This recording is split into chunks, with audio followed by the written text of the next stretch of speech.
I'm live! The connection wasn't coming through there for a few minutes, so I didn't know if I was going to be able to get through.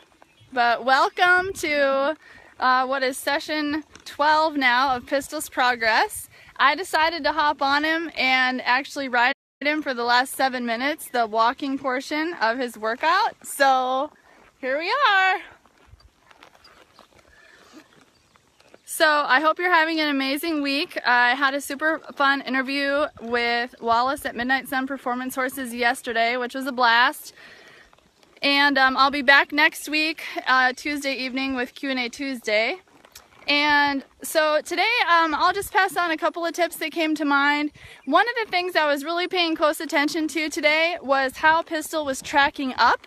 And I think this is a super valuable habit to get into in general.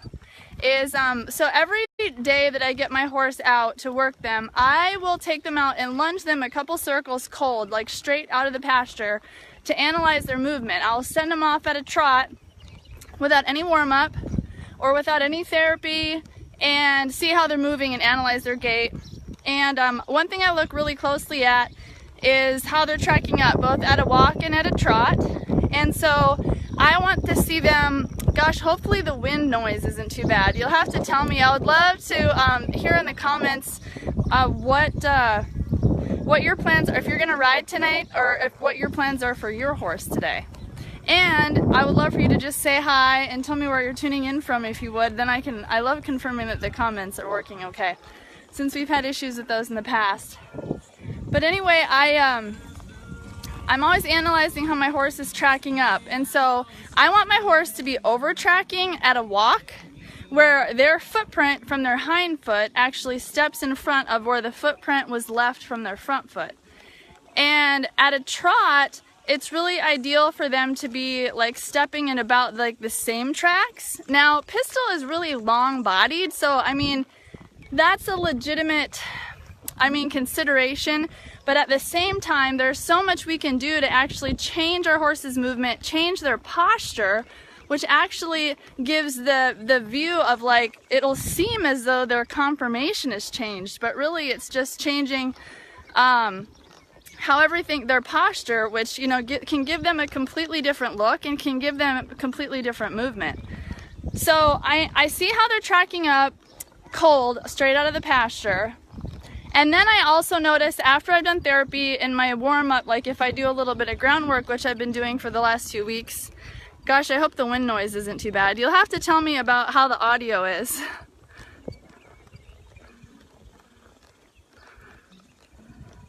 Oh, awesome, Karen. Love to hear that.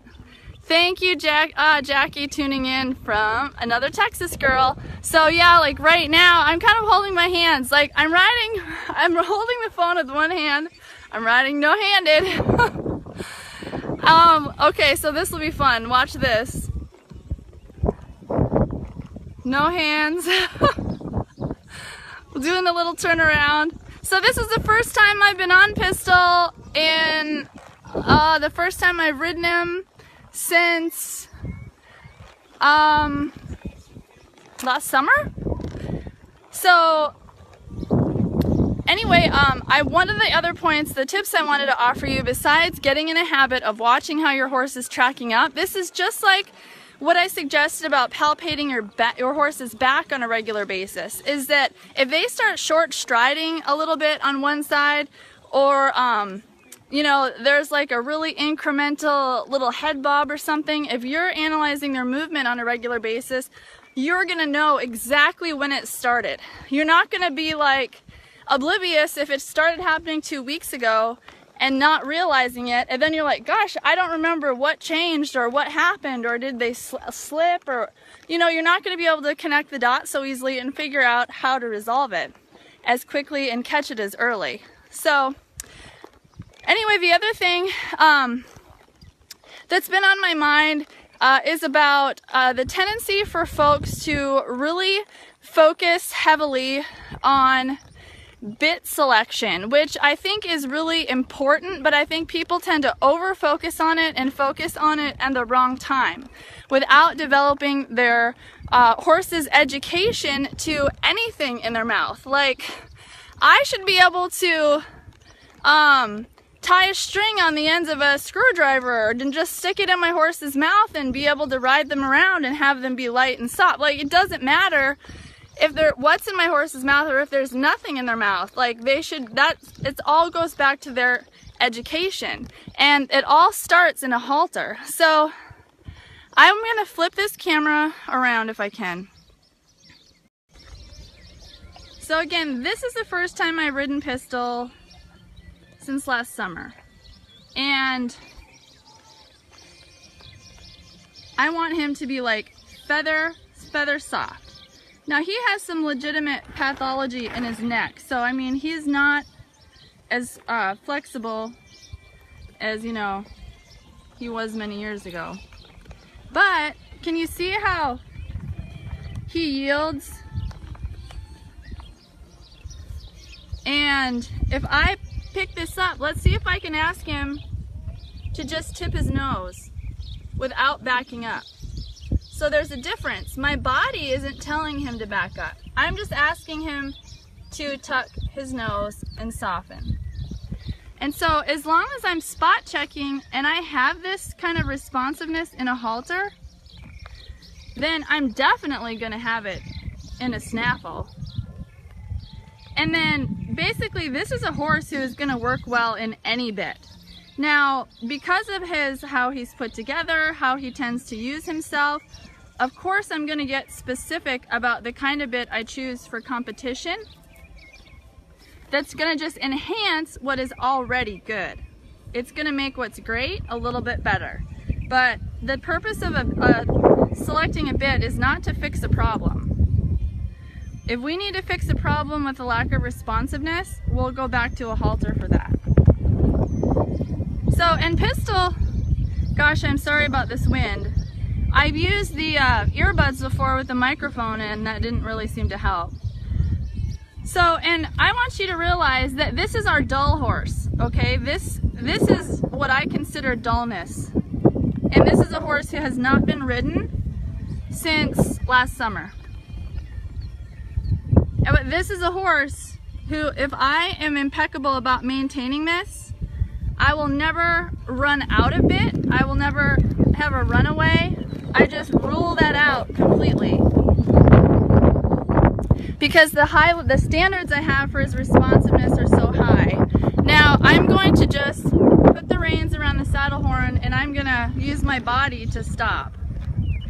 So that's my other system for stopping, is my body language. So then I can get so specific and so refined with my communication when I get such a high level of responsiveness from just a tiny just drop of my energy and shift of my seat. So, but I can use just my leg to ask him to turn around, and hands-free.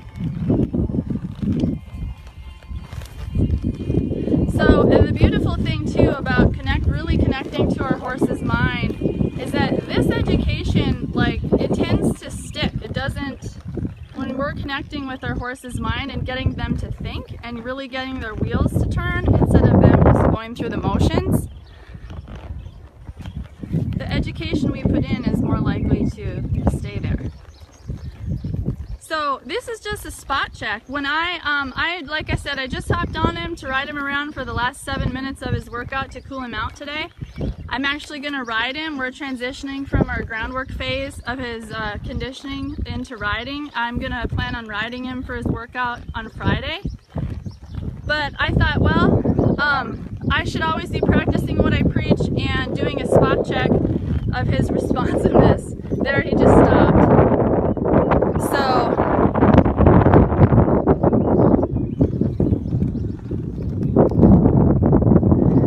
So just feather light. And if I want him a little bit more flexion, then I'll just kind of bump a little bit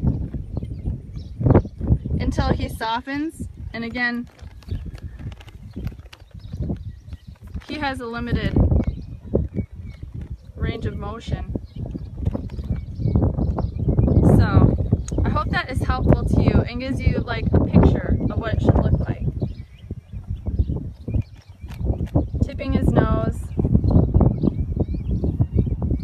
And then if I put body language into it, then that's the differentiation as far as if I wanted to do this and yield his hindquarters, then I'll put a little bit of leg on him. So I hope that helps give you a tip both on staying ahead of any potential issues with your horses by analyzing their movement every day. Let me turn this around.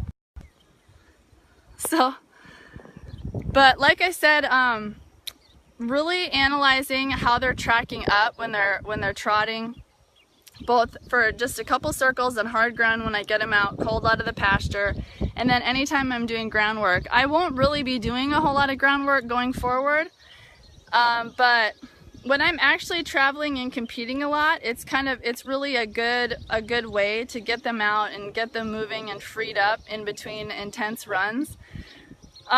When you don't always necessarily need to be on their backs, you're kind of helping their workout, their program stay kind of light in between the intensity of those runs. And but this is just a spot check of what I've got going on after being off of him for so long. And I would say he passes the test.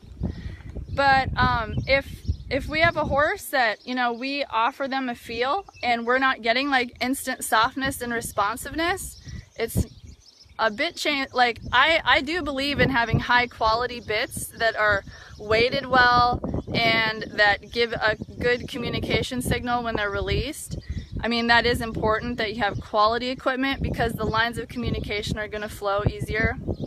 But I always go back to, we can always go back and test things like in a halter. That's really where it all starts. First on the ground and then even on their back. And if you have this, you're just gonna, and you spot check this and you get this really good, you're just gonna eliminate so many potential problems.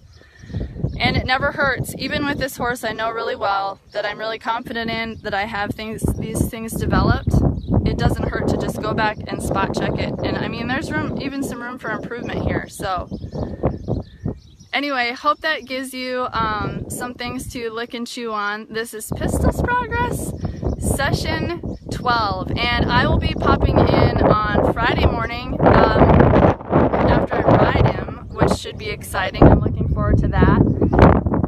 And again, today I just unwound the last 7 minutes of his workout, hopped on, and so it's fun. It's just great to be in the saddle. So it's so fun to hear from all of you tuning in. I appreciate it, and don't forget to check out the interview I did with Wallace and horses yesterday. It was a blast. We talked about lots of fun topics, so definitely check that out. And again, I'll be back Friday morning with another episode of Pistols Progress and some more tips for you. So we're really going to be getting into the exciting stuff now. All the stuff we've been doing is important and valuable, but it's a little bit more fun once, you know, we get to this next stage where I'm starting to ride him. So I look forward to it, and thanks so much for tuning in, and I'll see you then.